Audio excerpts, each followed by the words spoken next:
Association culturelle de Pende ba téléméli arrestation ya ex DGA ya OCC Wolf Kimasa pe na ndenge ba koseli wili makiashi makambu oyo azaki ADG ya Sonal yango etindaki bango basangana na assemblée générale.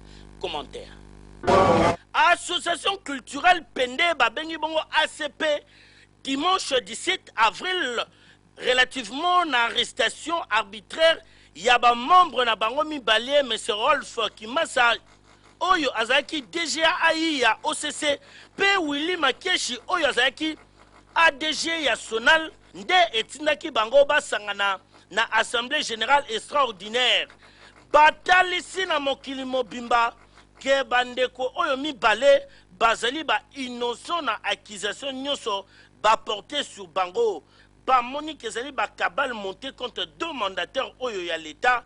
Monique communauté na bango ezali de plus en plus comme en danger pote bato ya mitema mabe oyo balingi reconstruction te bazali ko écarter peuple Pende.